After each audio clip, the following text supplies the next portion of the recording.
Hi, I'm Jeff Kornberg, and on this episode of The Dragon's Tomb, I'm going to be teaching you how to play Codenames.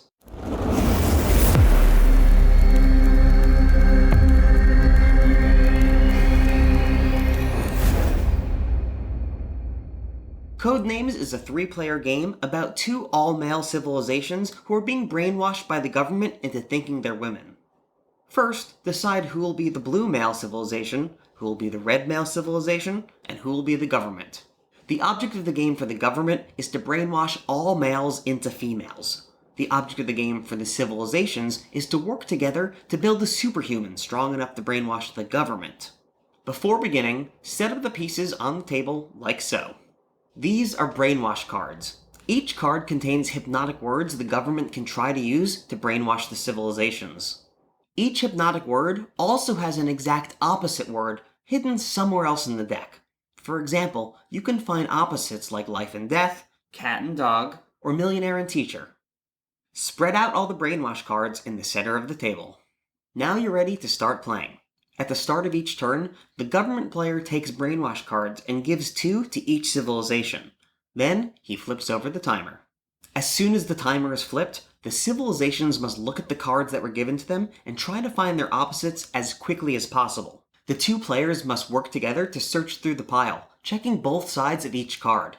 If an opposite is found, the original hypnotic word is cancelled out and removed from play.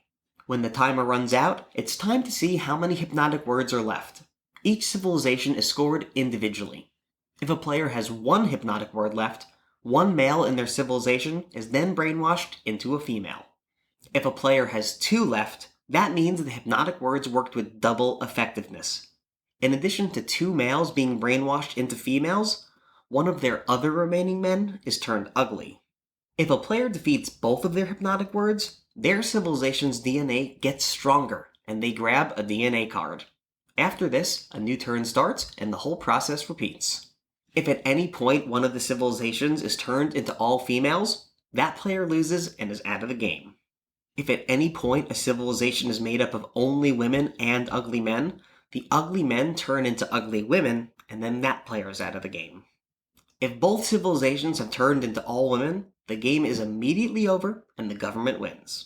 However, as the game is played, the civilizations will collect more and more DNA cards if they do well. Both players' cards are combined, and they work together to decide how to spend them. If 1 DNA card is traded in, any 1 female can turn back into a male. If 6 DNA cards are traded in, the civilizations create a superhuman with powers of both the red and blue societies. Once a superhuman has been created, at the end of any turn, the civilizations may try their hand at brainwashing the government. For every set of 2 DNA cards that they trade in, they serve 1 brainwash card to the government. For example, trading in 6 DNA cards means 3 brainwash cards will go to the government. Once this happens, the timer is flipped over and the government will have to play their own game, finding the opposites. If they defeat all the cards, the game continues like normal. However, if even 1 hypnotic word remains, the game is over and the civilizations have won. All in all, this game is a blast to play. My only complaint would be that sometimes I feel like it comes off as being a little insensitive towards women. Turning into a female should never be looked at as a negative thing, and whoever came up with the concept for this game should really be ashamed of themselves. But if you're able to turn a blind eye to this anti-feminine propaganda, the game itself is hella fun.